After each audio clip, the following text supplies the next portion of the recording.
أعوذ بالله من الشيطان الرجيم.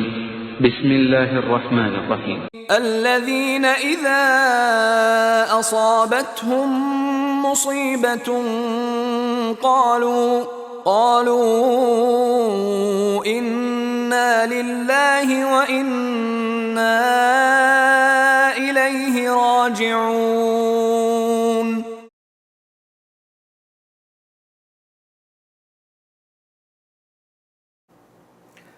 بسم الله الرحمن الرحيم. الحمد لله رب العالمين. الصلاة والسلام على سيد المرسلين وعلى آله وأصحابه أجمعين. My dear brothers and sisters in Islam, Assalamu alaikum. Today I'm going to talk about a major personality, Islamic leader of the Ummah, located in Bangladesh, who has died at the age of 92. I happen to be and I'm happy to be his eldest son. And his name, my father's name is Professor Gulam Azam. He died in prison after 1,016 days in prison hospital, because he was sick. When he was arrested, he was 86. Now he's 92. I want to talk about basically 5 issues. First, family background. Second is his education and career. Third is Islamic leadership. Fourth is what kind of man he was as a family leader. And finally, some anecdotes, some small stories about how we see him as our father. Family background: he comes from a prominent family, Islamic scholar family.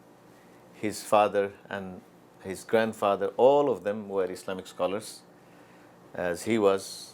I hope someday I can develop myself in that role. His family: he's the first of 9 children.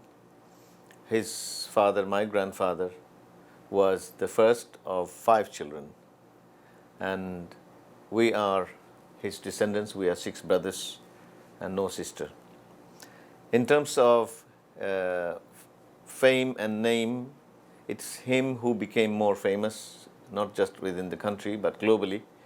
But the family itself, for its Islamic credentials and Islamic knowledge and practice and preaching, the whole family from generations, we have 7 generations recorded. All of them were Islamic scholars, ulama, and my father continued in that tradition, even though he was educated in the general field. From the madrasa background, he moved to general field.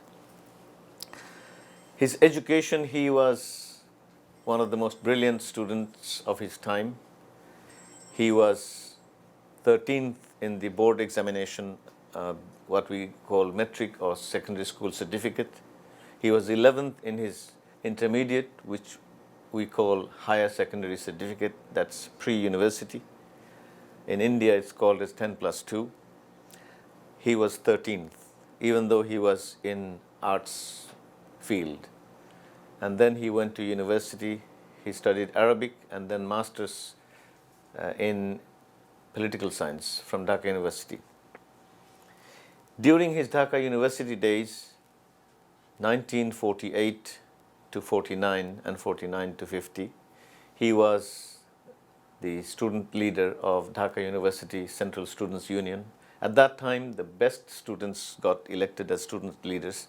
He was the General Secretary of the Students Union, and the Vice President of the Students Union was a Hindu.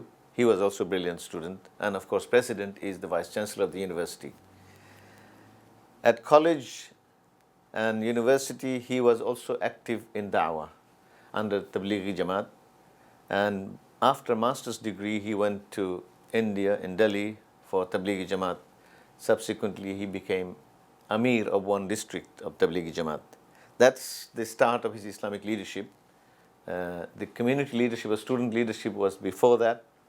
So he went to India and he went to other parts of the country to do da'wah work with Jamaat al-Tabligh. While on the political front, he also worked with the Islamic political group called Tamaddun Majlis. When he was invited to Jamaat-e-Islami by the then Secretary of East Pakistan Jamaat-e-Islami, it took him some time to digest that it's one organization which provides both the da'wah of Tabligh and the Islamic politics of Tamaddun Majlis in one. And he read books by Maulana Maududi and Hassan al-Banna, Shaheed, and he was convinced that this is the role he wanted to play. So he joined the Jamaat-e-Islami, that is, in East Pakistan. And in 2 years, he became the secretary of the East Pakistan Jamaat-e-Islami.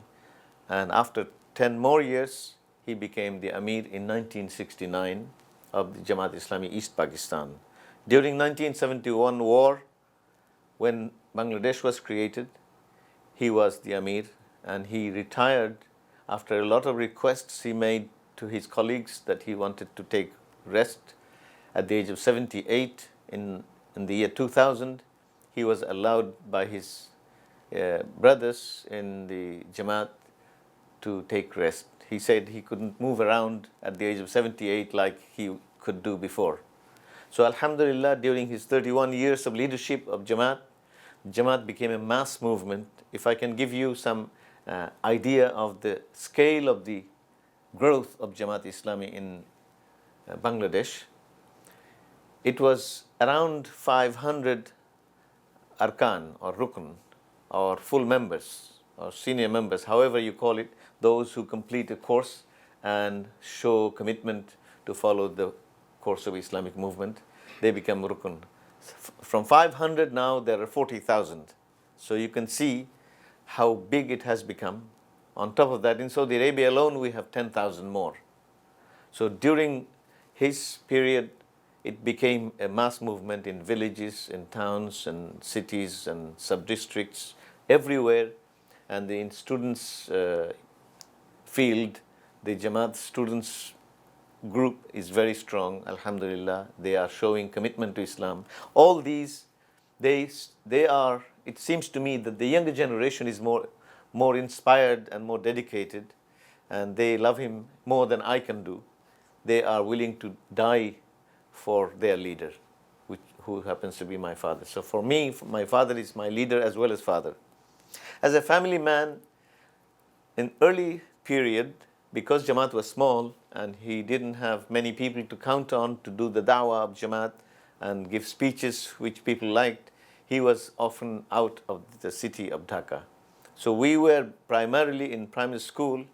Our grandfather, who was marriage registrar, a Maulana, and a very strict leader of the family, he was guiding us, he was controlling us. For example, people might smile, but without the Fajr prayer in Jama'ah, which he set up in our neighborhood, there would be no breakfast. Without Dhuhr prayer, there would be no lunch. Without Asr prayer, there would be no games to play.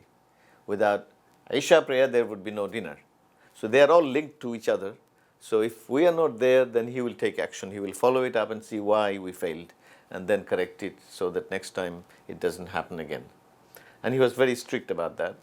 And he didn't have hesitation in putting us in the right path. So as a family man, my father was available to us, but not so much time because he was out of the country for da'wah, for Jamaat work. But when we found him, he was very caring father. He was always explaining things. It wasn't a distance like many fathers of his fame and name and prominence. He would explain to us and he would say, talk to me. If you don't understand something or disagree with something, let's discuss it.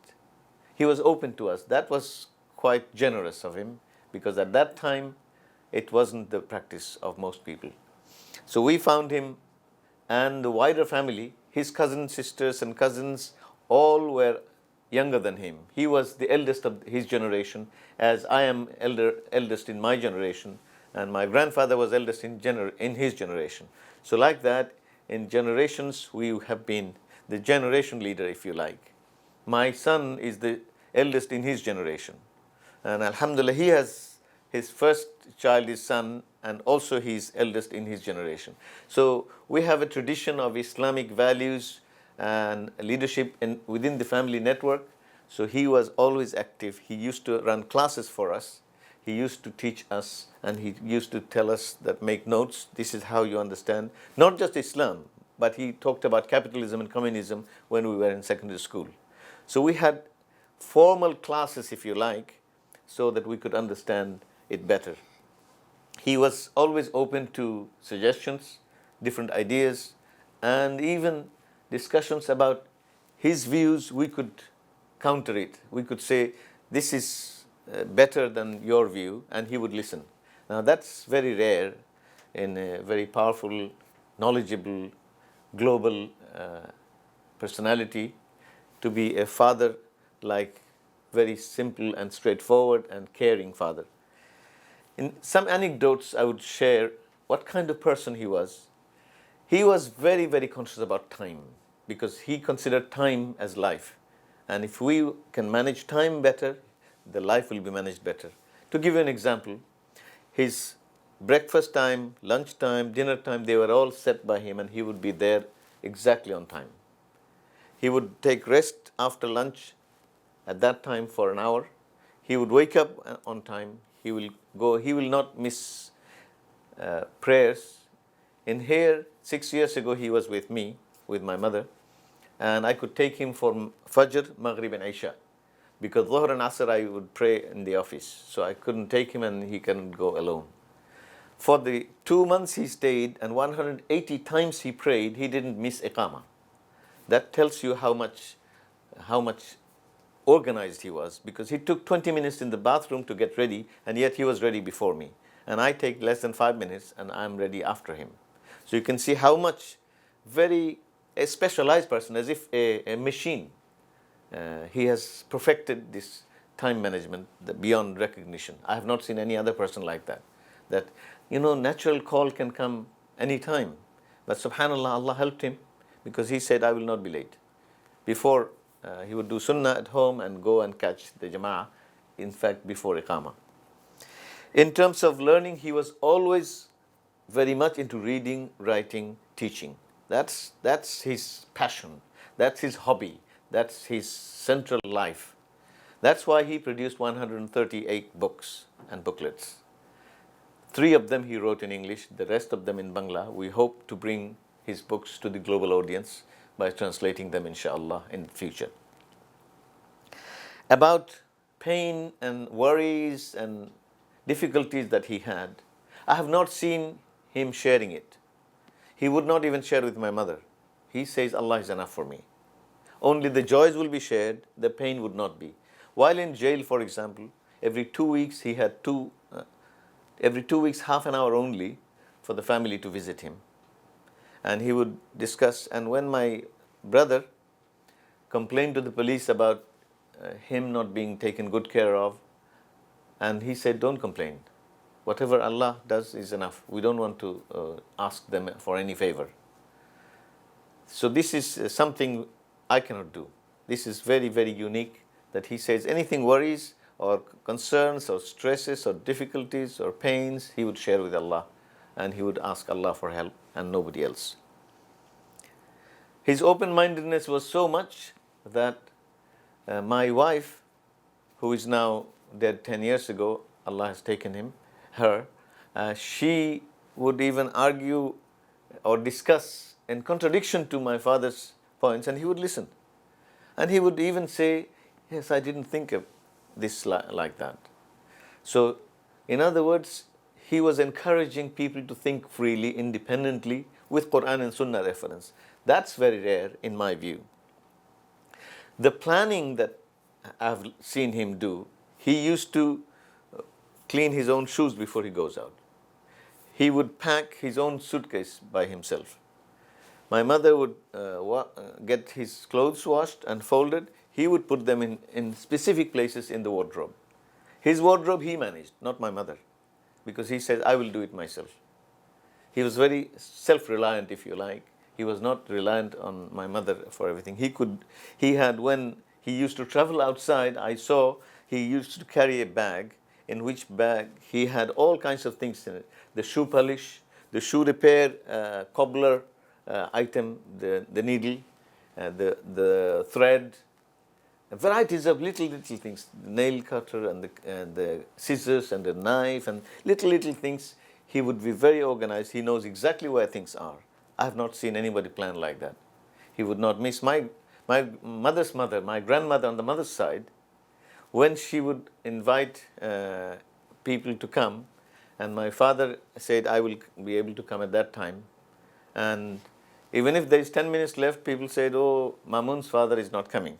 She said, you don't know him. He never misses, and subhanAllah, he never missed.